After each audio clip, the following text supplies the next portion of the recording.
안녕하세요. 비엔치 한의사 박경숙입니다. 소변은 적게 나와도 문제, 그리고 너무 많이 나와도 문제죠. 제가 수면 이야기를 하면서 수면에 방해되는 요인들 중에 야뇨증을 말씀드린 적이 있었어요. 그러니까 밤에 자꾸 소변이 마려운 거예요. 자, 여러분들은 밤에 화장실에 혹시 몇 번 가시나요? 한 번? 두 번? 어떻게 가시는지 모르겠는데요. 자, 정상은 한 번도 안 가는 게 정상이에요.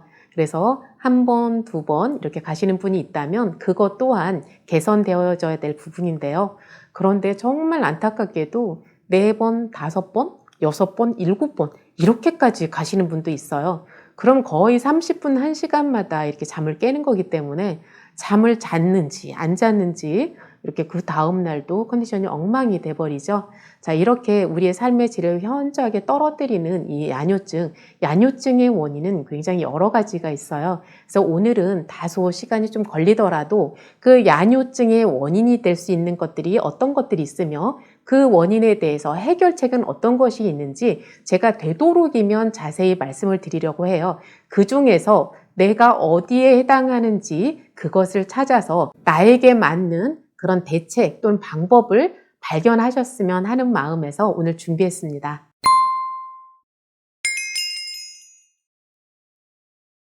밤에 소변이 마려워서 깨는 것, 이것이 이제 야뇨증인데요. 그런데 우리가 밤에 자다 깰 때에는 잠이 안 와서 불면증 때문에 소변을 보러 가는 건지 아니면 소변이 마려워서 잠이 깨는 건지 우선 그것을 구분을 해야 돼요.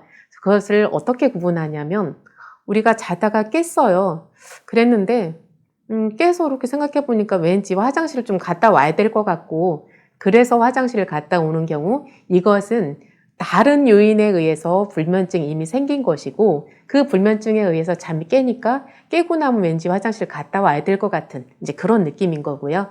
오늘 불면증의 요인으로서의 야뇨증은 이제 소변이 마려워서 잠이 깨는 경우 이것을 야뇨증이라고 할 수 있는 거예요. 그러니까 눈 뜨자마자 막 화장실로 빨리 달려가지 않으면 왠지 실수할 수 있을 것 같은 그런 느낌이 드는 정도로 이렇게 소변의를 좀 강하게 느끼는 이런 상태가 이 소변으로 인해서 잠이 안 오는 경우라고 생각을 하시면 돼요. 그래서 이렇게 이제 소변 자체가 문제가 돼서 잠을 못 주무시는 그런 경우를 이제 쭉 들어볼 건데요. 자, 첫 번째는 우리가 잠자기 전에 물을 너무 많이 먹는 거예요. 그런데 물 말고 과일을 먹으면서는 이게 물을 마시는 거라는 생각을 잘 하지 않아요. 그런데 사실 과일이라는 것은 90%, 80% 이상이 다 물이거든요. 그래서 과일을 먹는 것 또한 우리가 물을 많이 먹는 것과 같아요.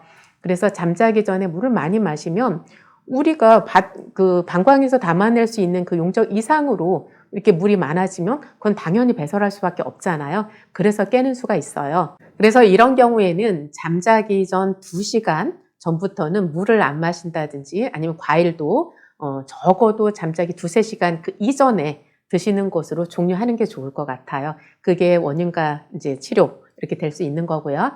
자, 두 번째는 소변이 마려워서 깼어요. 그런데 정작 가보면 소변은 요만큼 나오고 그러면서 자주 들락거리는 거예요. 그러니까 분명히 내가 깨서 생각해보니까 소변 마려운 게 아니라 정말 소변이 마려서 막 달려갔는데 이게 찔끔 나오고 그리고 나서 또 안 나오고 이제 그렇게 하룻밤에 여러 번 들락날락 하시는 분들이 계시거든요. 이것은 과민성 그 방광이라고 생각을 하시면 돼요. 그러니까 방광 용적 자체가 작아져 있거나 조금만 차도 그것을 예민하게 느끼는 그런 경우라고 생각을 하면 되는데요.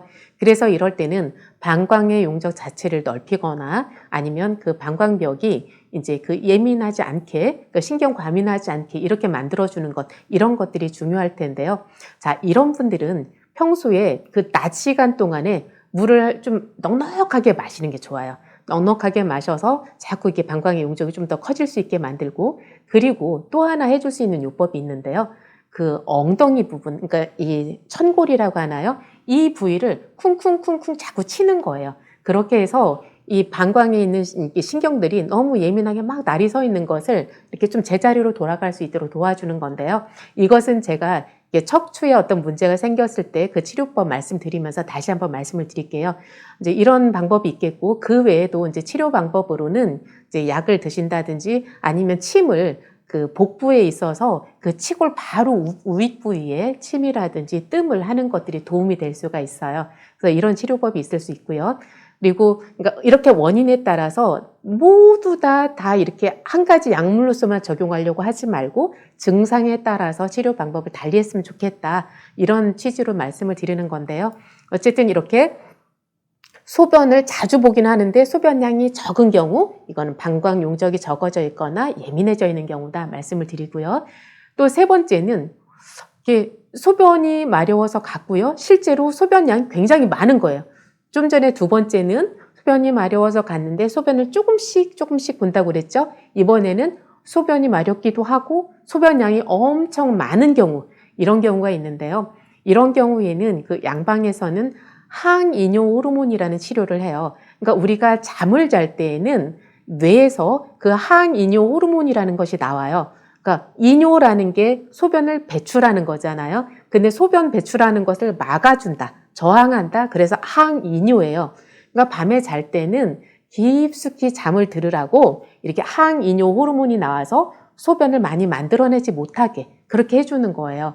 그런데 이 뇌에서 항이뇨 호르몬이 제대로 분비가 되지 않으면 그러면 자꾸 소변이 그냥 낮 시간처럼 자주 나오는 거죠. 이런 경우에 소변난도 많고 그리고 자주 가게 되고 이래서 잠을 깨는 거예요. 이런 경우에는 그런 항이뇨 호르몬제를 이제 투여하면 드라마틱하게 좋아지는 경우도 있는데요. 이럴 때 한의학에서는 이것을 신양허로 설명을 해요. 좀 추상적이고 어렵죠? 이것을 그림으로 한번 이해를 해보면 좋을 것 같아요. 자, 그림을 보시면, 자, 이렇게 이제 우리가 신장에서 걸러내서 이 물이 다 이렇게 방광으로 모였어요. 그런데 우리 몸에서는 항상 이용할 수 있는 건 최대한 이용을 하고 나머지 그 찌꺼기만 버리려고 해요. 그러니까 대변을 볼 때에도 소장에서 영양을 흡수하고 대장으로 내려오면 대장에서 또 거기서 수분을 최대한 흡수하고 나머지들을 대변으로 내보내잖아요.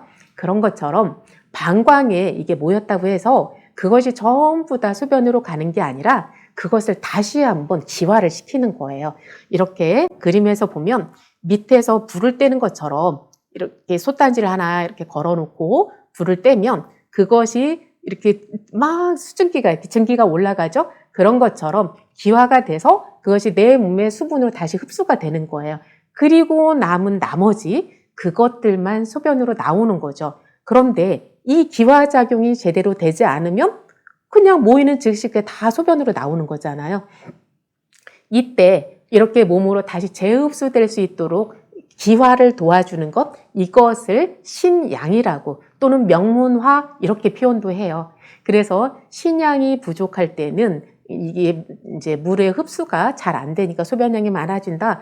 그럴 때 쓰는 약이 육미라든지 팔미라든지 아니면 오령산이라든지 이런 약들을 쓰게 되어 있어요.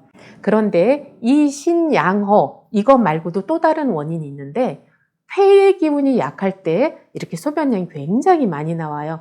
이것은 흔하지는 않겠네요. 집에 이제 폐가 좀 안 좋아서 고생하는 분들이 계시다면, 그럴 때는 좀 잘 알 수 있을 거예요. 이게 피부로 굉장히 와닿을 거라고 생각을 하는데요. 폐 기능이 안 좋은 분들은 몸이 많이 부어요. 그러니까 신장 기능이 나쁘지 않은데도 불구하고 폐가 많이 나쁘면 몸이 퉁퉁 붓고 심지어는 막 물이 차서 폐에까지 물이 차고 이런 경우도 발생을 하죠. 그래서 폐가 우리 몸에서 기를 돌려준다, 폐주기한다 이런 말이 있거든요. 근데 이 폐가 안 좋으면 기를 돌려주는 작용이 약해지다 보니까 이게 이제 이제 방광에 모인 그런 이제 소변이 그냥 바로바로 나가버리는 거죠. 그래서 폐가 안 좋을 때, 안 좋아서 소변을 자주 볼 때는 인삼이라든지 황기 이런 것들을 주재료로 해서 사용을 하게 되어 있어요. 자, 이렇게 소변량도 많고 또 자주 가고 이럴 때 양방에서는 항이뇨 호르몬으로 치료를 하지만 저희 같은 경우는 이걸 신양어냐 아니면 폐기허냐 이렇게 이제 나누어서 치료를 한다. 이렇게 말씀을 드리고요. 자, 세 번째까지 말씀드렸죠. 물을 많이 마셔서 그런다. 두 번째는 이제 소변을 자주 보러 가긴 하는데 조금씩 는다. 그다음에 세 번째는 소변을 자주 보기도 하고 많이 보기도 한다. 이렇게 말씀을 드렸고요. 자, 네 번째는 척추 골절이 있었다든지 아니면 이렇게 심하게 엉덩방아를 쪘다든지 이런 경우에 그러고 나서 얼마 지났는데 갑자기 막 밤에 소변 보러 자주 가는 분들이 있어요. 이것은 제가 그 두 번째 아까 과민성 방광에서 이렇게 천골부를 툭툭 쳐라 이 말씀도 드렸는데요. 그런데 이 척추가 손상이 됐다 또는 꼬리뼈를 다쳤다. 꼬리뼈를 다치면 그 엉덩이 뼈 자체가 이렇게 방향이 이제 바뀔 수 있겠죠. 자, 이렇게 하고 여기에 꼬리뼈가 있어요. 근데 이 꼬리뼈가 이렇게 뒤틀리면 이렇게 천골 자체가 이렇게 틀어질 수 있잖아요. 그런데 이 천골에서 그 방광으로 가는 신경이 나오게 되어 있어요. 그러다 보니까 이게 틀어지면서 그 신경이 눌린다든지 아니면 이제 길이 좀 흩어지는 거죠. 이러면서 이제 원래대로의 신호를 제대로 보내지 못하고 또는 예민해지고 이러면서 이제 조금만 자도 소변이 나온다든지 이런 경우가 되는 거죠. 그래서 이제 척추가 골절됐거나 아니면 이렇게 다치거나 이런 상황에서 이제 소변이 자주 마렵고 많이 나고 이런다면 그때 치료하는 혈자리가 있어요. 팔요혈이라는 혈자리인데요. 이것은 한번 보면서 말씀을 드릴게요. 척추가 다쳤을 때 또는 엉덩방아를 쪘을 때 이제 소변을 자주 보고 그리고 많이 나오고 이럴 수 있다 말씀을 드렸죠. 그것을 설명하기 위해서 제가 제 친구를 데리고 왔어요. 친구 동인이라고 하는데요. 자, 여기서 보면은요. 그럼 우리가 척추를 다친다? 그럼 여기도 다칠 수 있고 여기도 다칠 수 있고 이렇잖아요. 그런데 어쨌든 이렇게 쭉 내려오다가 이쪽 여기에 있는 뼈를 천골이라고 해요.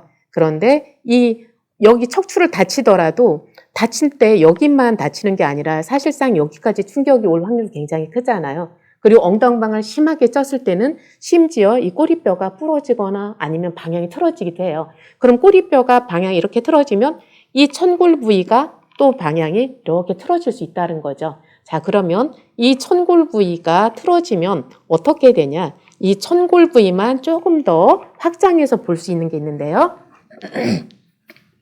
자, 여기에서 보면 이렇게 척추가 쭉 내려오죠? 그리고 엉덩이에 있는 이 뼈, 이걸 천골이라고 하는 거예요. 그런데 이렇게 천골을 다치고 나면 이 천골에서 구멍이 있죠. 이렇게 하나, 둘, 셋, 넷 이쪽에도. 그래서 이 혈자리를 팔요혈이라고 그러는 거예요. 그런데 여기서 이렇게 신경이 나오는, 이게 다 신경이거든요. 이렇게 나오는 건데 얘가 이렇게 틀어지면서 이 위에 감싸고 있는 근육들과 이렇게 눌리는 거죠. 그러다 보면 방광으로 그 신경이 원활하게 들어가질 못하는 거예요. 그러다 보니까 이것은 어떻게 보면 신호를 전달해주는 전기를 보내는 전선과 같은 역할을 하는 게 신경인데요. 그 신호를 제대로 못 보내다 보니까 조절을 잘 못하는 거예요.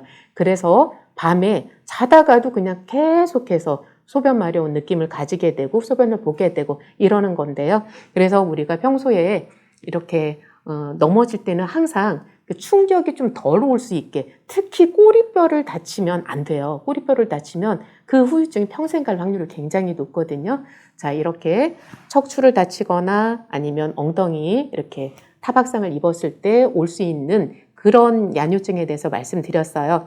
치료를 할 때에는 여기다 침을 굉장히 깊게 이렇게 놓게 되어 있어요. 그런데 이렇게 생각보다 무섭지 않고요. 가볍게 할 수 있는 거니까 여기 침 놓고 만약에 이제 천골이 틀어졌다 그러면 이 천골 자체를 바로 잡아주기 위해서 이 주변에 있는 근육들까지도 같이 풀어주는 그런 치료를 하게 되는 거죠. 그래서 만약에 내가 그런 엉덩방아를 어떤 찐 이후로 소변을 자주 본다라든지 이 척추를 다친 이후에 그렇다 이런 기억이 퍼뜩 이렇게 지나치는 분들이 있다면 한의원에 내원하셔서 이렇게 침 치료를 반드시 병행을 하셨으면 좋겠습니다. 자, 이렇게 오늘 4가지를 말씀을 드렸어요. 밤에 소변을 자주 보게 되는 요인에는 더 여러 가지가 있는데요. 오늘 한꺼번에 하면 너무 길어질 것 같아서 나머지는 다음 시간에 말씀을 드리도록 할게요. 자, 오늘은 물을 너무 많이 마셔서 그런 경우, 이럴 때는 잠자기 전에 물을 마시는 양을 좀 줄이자, 이렇게 말씀을 드렸고요. 두 번째는 이제 소변을 보러 자주 가기는 가는데 조금씩 본다. 이때는 방광의 기능을 높이는 그런 침 치료라든지 약물 치료를 받는 게 좋겠다. 그리고 운동을 하는 것이 굉장히 도움이 돼요. 운동을 하면 우리가 근육량을 늘려주고 근육을 튼튼하게 한다고 하잖아요. 그런 것들이 이 방광의 주변부 방광 근육을 튼튼하게 하는 데도 도움이 돼요. 특히 운동 중에서도 골반 운동을 하는 것이 굉장히 도움이 될 수 있을 것 같고요. 자, 세 번째는 이제 소변량도 많고 자주 가는 경우, 그때에는 그 원인에 따라서 신장이 허해져서 그럴 수도 있고 폐기운이 안 좋아져서 그럴 수도 있겠고, 이거에 따라서 치료를 하면 되고요. 그리고 이제 네 번째로는 우리가 척추 이제 골절이라든지 아니면 타박이라든지 어떤 충격에 의해서 그 천골이 틀어지면서 거기에서 나오는 방광으로 들어가는 신경이 흐트러져서 이렇게 소변을 자주 보게 될 때, 그럴 때 이 팔리얼에 침을 놓는 방법, 이런 것들이 도움이 된다 말씀을 드렸어요. 이 네 가지 중에서 나에게 해당하는 그 원인이 찾아졌다면 그거에 따른 이제 해결책을 찾아 나갔으면 좋겠고요. 여기에도 나에게 맞는 원인은 없는 것 같다 하시는 분들, 다음 시간을 기다려 주셨으면 좋겠습니다. 자, 다음 시간에 그 야뇨증에 대한 말씀 이어가도록 하겠습니다.